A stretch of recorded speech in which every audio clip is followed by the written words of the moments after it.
بسم اللہ الرحمن الرحیم وبہ نستعین وصلی اللہ علی نبینا محمد وعلی آلہ وصحبہ اجمعین ومن تبعہم بإحسان الی یوم الدین وبعد۔ محترم حاضرین، آج الحمدللہ قیام اللیل تراویح کے اندر مکمل 11ویں پارے کی تلاوت کو آپ نے سماعت کیا، جس میں سورہ توبہ، سورہ یونس اور سورہ ہود کا کچھ حصہ شامل ہے۔ قرآن مجید سننے کا طریقہ کیا ہونا چاہیے، اس کی ایک بہت ہی شاندار مثال حضرت احنف بن قیس رضی اللہ تعالیٰ عنہ کا واقعہ، جسے امام حاکم نے نقل کیا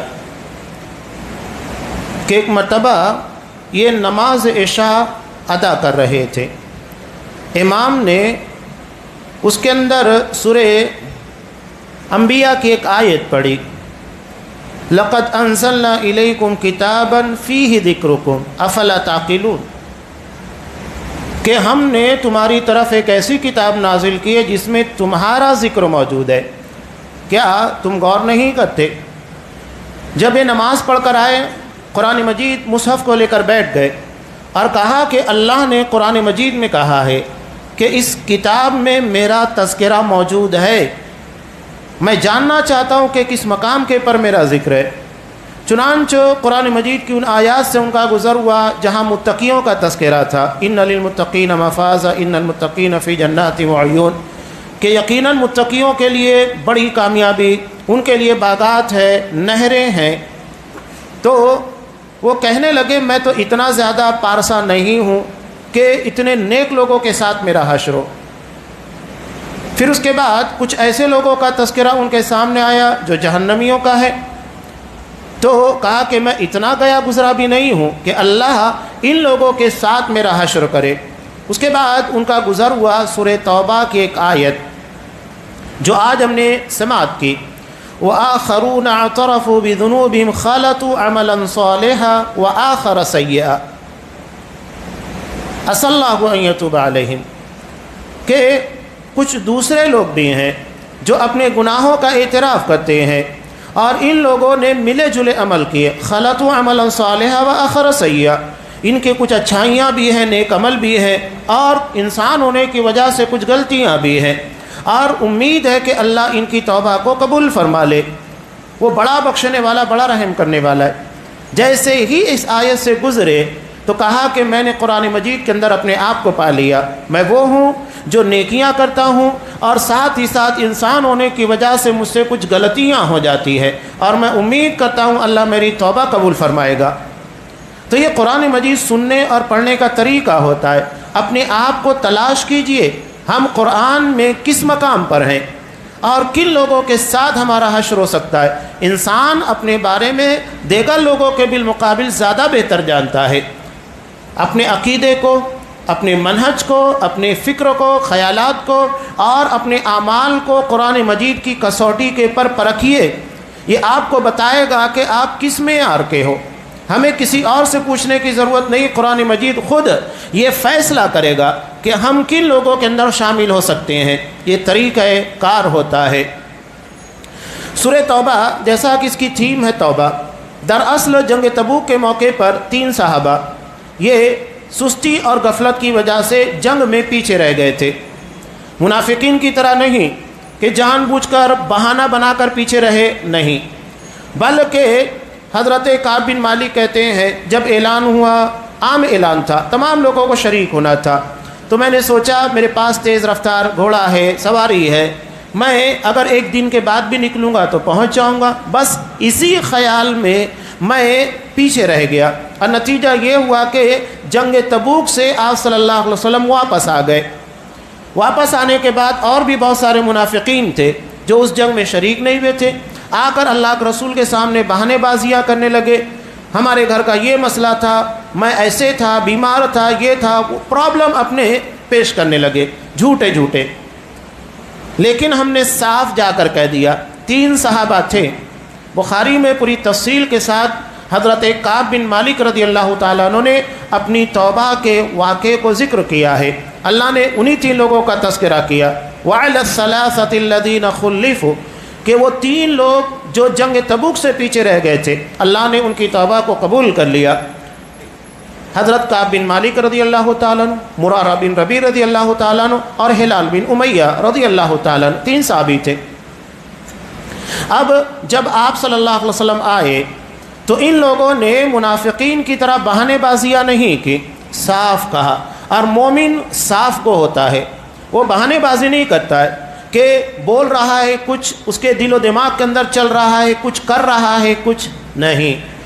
مومن جو ہوتا ہے بالکل صاف ہوتا ہے، آپ اس کے کردار، اس کے عمل اور زبان میں کوئی تفریق نہیں دیکھیں گے، وہ بالکل صاف دل ہوتا ہے، جو دل میں ہوتا ہے وہ بولتا ہے، جو کرتا ہے وہ بتاتا ہے، یہ نہیں کہ بولتا کچھ اور ہے کرتا کچھ اور ہے، نہیں، بالکل صاف کو ہوتا ہے۔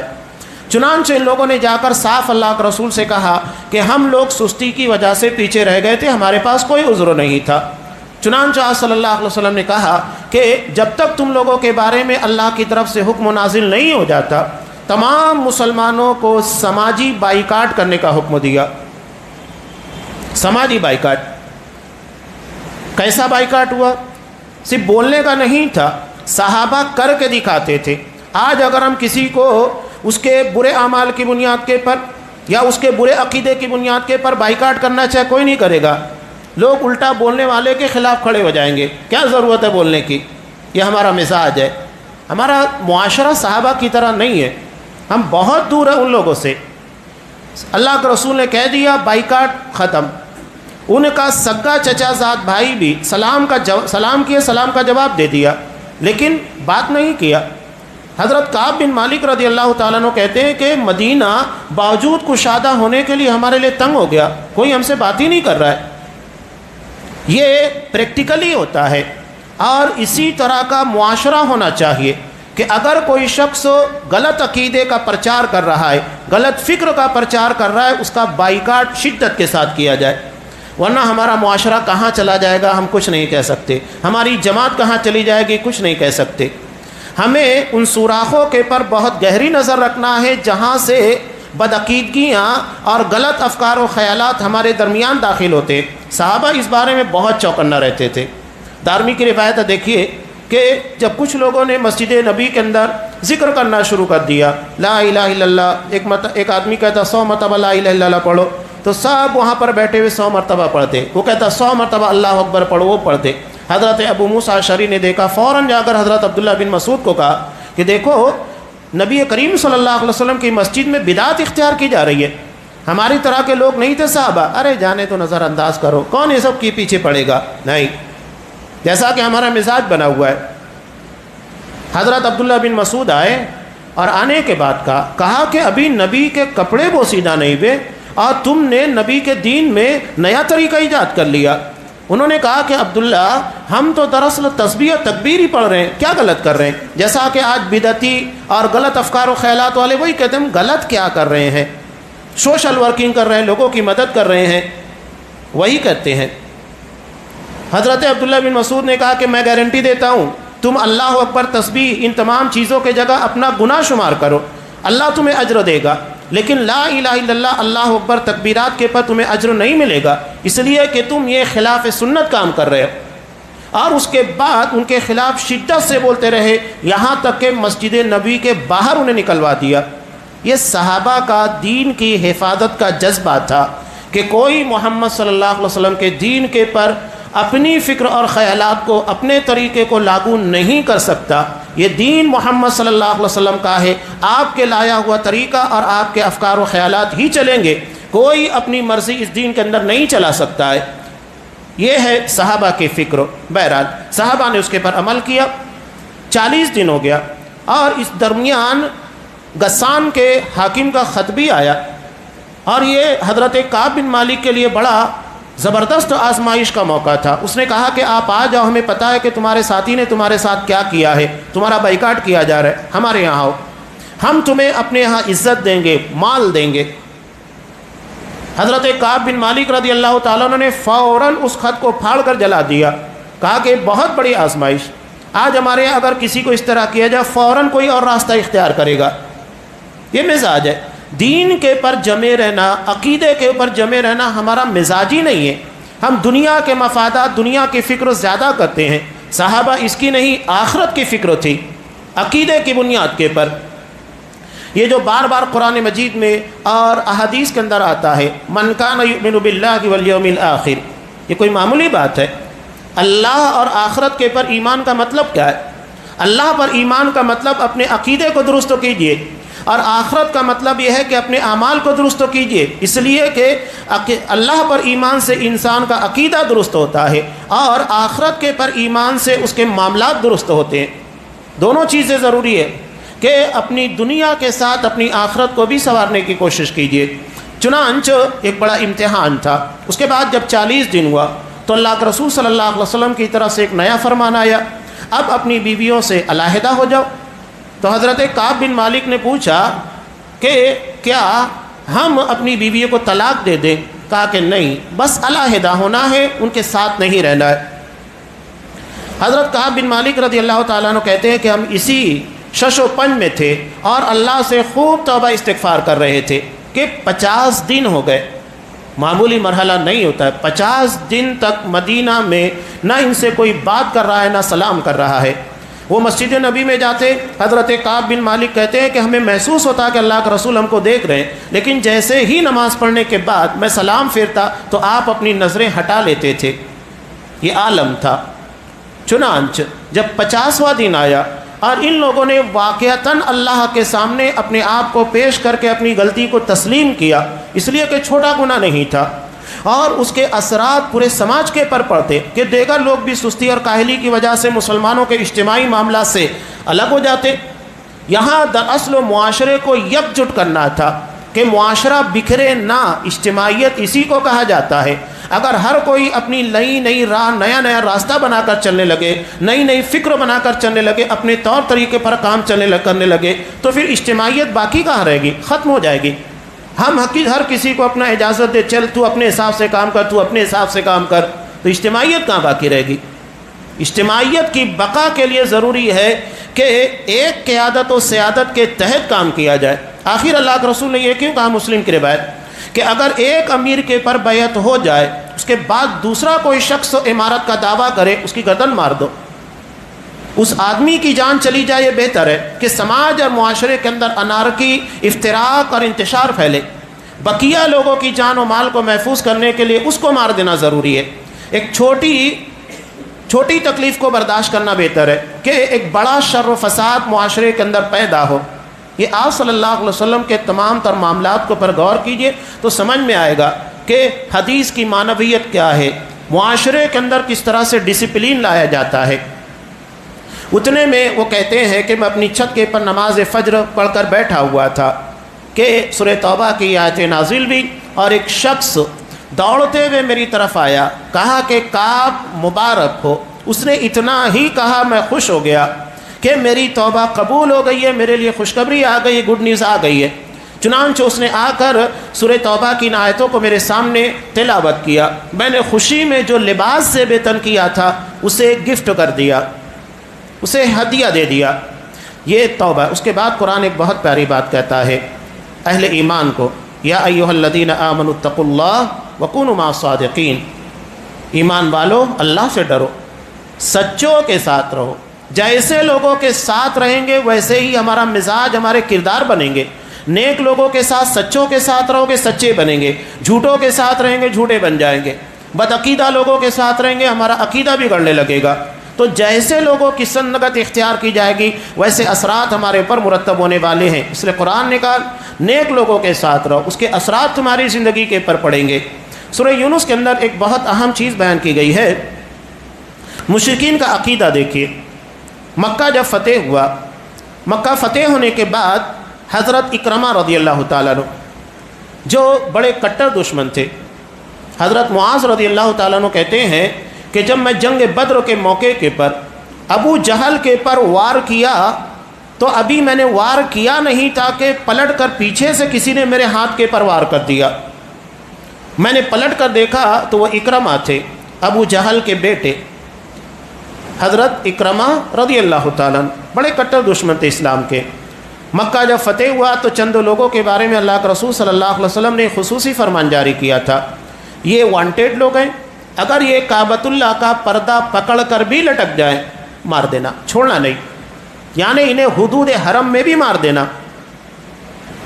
سوچئے کیسے دشمن رہے ہوں گے۔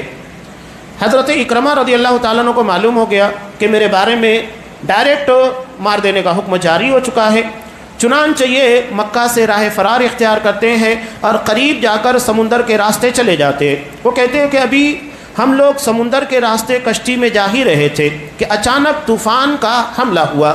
تو اس وقت تو کیپٹن نے ملا نے کہا کہ اب جتنے دیوی دیوتا لات منات عزا سب کو بھول جاؤ، کوئی ہماری مدد نہیں کرے گا، اب صرف اللہ کو پکارو۔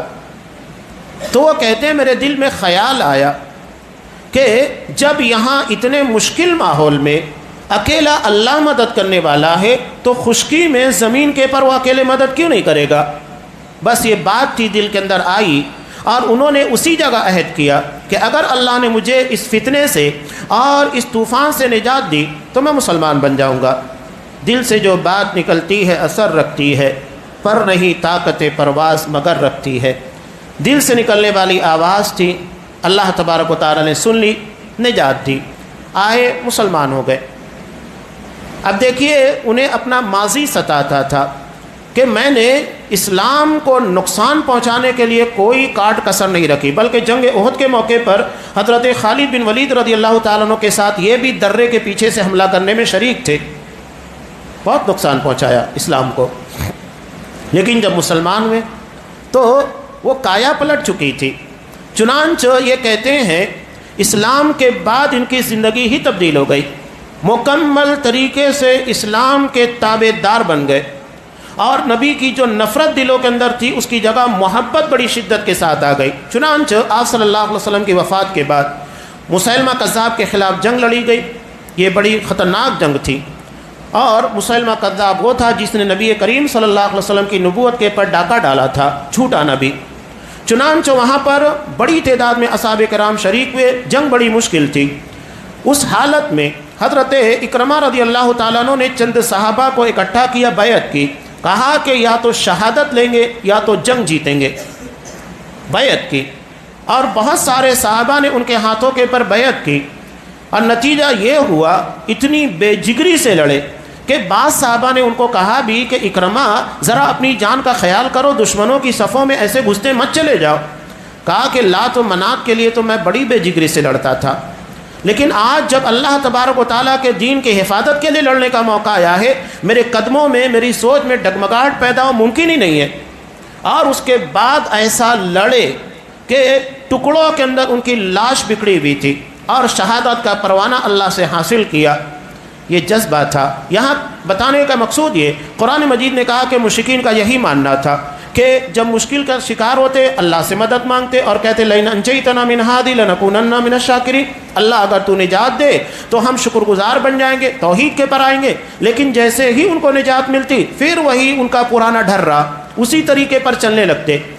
یہاں ایک بات بڑی اہم ہے جو اس واقعے کے تناظر میں بتانا چاہ رہا ہوں کہ وہ مشرکین مکہ تھے، مصیبت میں صرف اللہ کو پکارتے، اور آج کا مسلمان ہے جو مصیبت میں نعوذ باللہ پتہ نہیں کن پیر ولی بزرگ اور قبر والوں کو پکارتا ہے، کوئی شیخ عبد القادر جیلانی کو پکارتا ہے، کوئی خواجہ اجمیری کو، کوئی گیسو دراز کو، پتہ نہیں کن کن لوگوں کو پکارتا ہے۔ تو آج کے جو مسلمان ہیں، کلمہ گو ہیں، یہ دراصل اس وقت کے مشرکوں سے بھی بدتر ہے، جو مصیبت میں تو اللہ کو پکارتے تھے، لیکن جب ان لوگوں کے پر آفت آتی اللہ کو پکار لیتے، مدد آ جاتی، اس کے بعد پھر اپنی پرانی روش کے پر آتے۔ یہاں تو مسلمان ہر موقع کے پر دیکھیے، بلکہ رافضیوں کی طرح یہاں سنیوں کے راستے مسلمانوں کے اندر حضرت علی رضی اللہ تعالیٰ عنہ سے مدد کرنے کا اشعار پڑھا جاتا ہے، نادی علی مظہر العجائب تجد اونا لک فی النوائب۔ یہ رافضیوں کا شعر ہے کہ حضرت علی رضی اللہ تعالیٰ عنہ کو مصیبت کے موقع کے پر پکارو،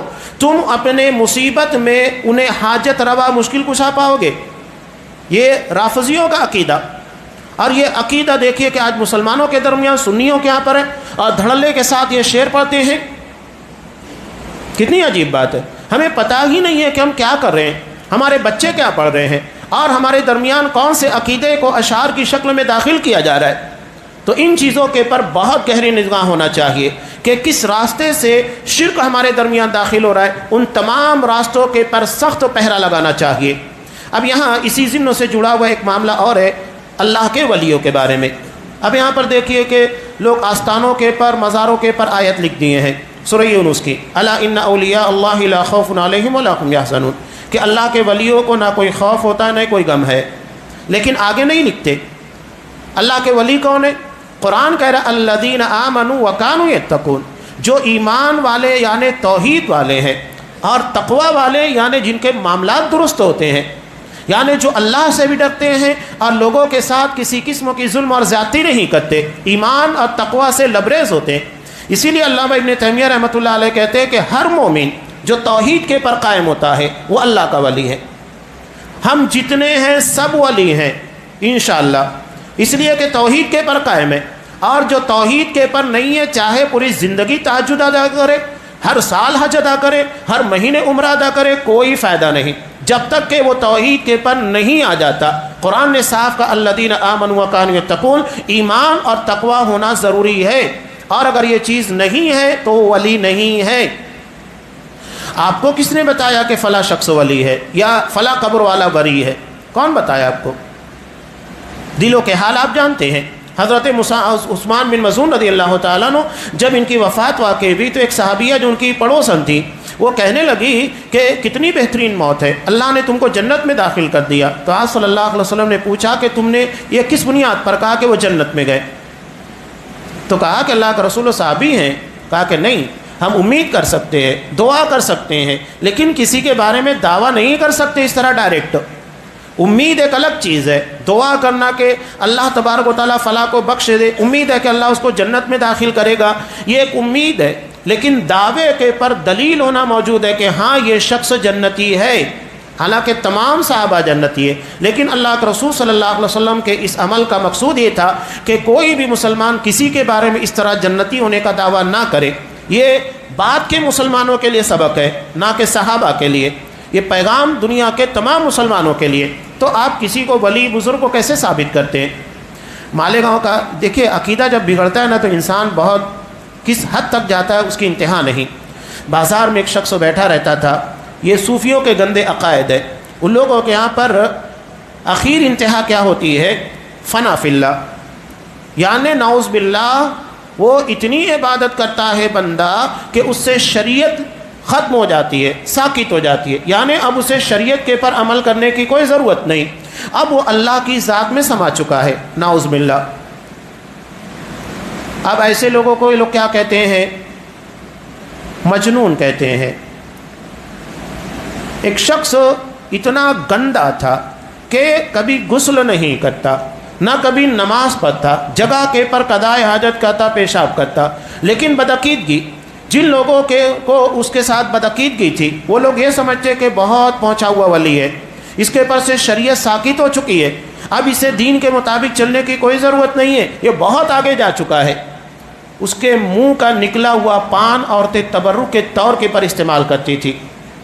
یہ سن کر آدمی ارے قریب جائے تو گھن کھانے لگے، لیکن اس کے منہ کا اگلا ہوا پان استعمال کرتی تھی عقیدے کے طور پر، اس سے ہماری مشکل دور ہوگی، یا ہم اگر کوئی منت مانگے تو پوری ہو جائے گی۔ یہ بدعقیدگی ہوتی ہے، اور مرنے کے بعد اس کا خوب بڑا مزار بنایا، جو نہ کبھی وضو بناتا تھا، نہ نہاتا تھا، نہ نماز پڑھتا تھا۔ یہ ولی ہے؟ یہ بدعقیدگی کی انتہا ہے۔ بعض جگہ کے پر عورتیں ایسے ایسے کام کرتی ہے کہ اللہ رحم کرے۔ ایک مزار کے پر میں نے خود اورنگ آباد کے اندر دیکھا کہ ایک حاملہ عورت اس مزار کے پاس چراغ رکھا ہوا تھا، چراغ سے جو دھوئیں کا کالا پن نکل رہا تھا اسے نکال کر اپنی شرمگاہ میں لگا رہی تھی۔ انا للہ و انا الیہ راجعون۔ یہ بدعقیدگی کی انتہا ہے۔ آدمی کہاں چلا جائے گا کوئی بھروسہ نہیں۔ شیطان وہی کام کرتا ہے، عقیدے کے پر اٹیک کرتا ہے۔ جب عقیدہ بگڑتا ہے تو انسان کچھ بھی کرتا ہے، سب چلتا ہے۔ ایک مثال دے کے میں اپنی بات پوری کرتا ہوں۔ آپ نے دیکھا ہوگا جین لوگوں کو، ان لوگوں کے جو گرو ہوتے ہیں، اگر کوئی شخص کپڑے اتارے روڈ کے پر آپ کیا کریں گے؟ بولیں گے پاگل ہے، ماریں گے اس کو۔ لیکن شیطان اتنا کائیاں ہے، دین کے نام کے پر وہی کام کراتا ہے۔ کتنی شان سے بغیر کپڑوں کے چلتے ہیں۔ اب وہاں دین کا چولا آ گیا ہے، کوئی بولنے کے لیے تیار نہیں ہے۔ تو شیطان وہی کام کرتا ہے، دین کا لیبل لگا کر کام کرانا، تاکہ لوگ خرابیوں کو بھی، بدعقیدگیوں کو بھی، بدعات کو بھی ایکسیپٹ کریں۔ وہ لیبل دین کا لگاتا ہے، اس لیے کہ معلوم ہے جہاں دین کا لیبل لگا سارے معاملات آسان ہو گئے۔ اللہ تبارک و تعالی ہمیں بدعقیدگیوں سے محفوظ رکھے، عقیدہ توحید کی روشن شاہراہ کے پر قائم و دائم رکھے، استقامت عطا فرمائے۔ آمین۔ وآخر دعوانا ان الحمد للہ رب العالمین۔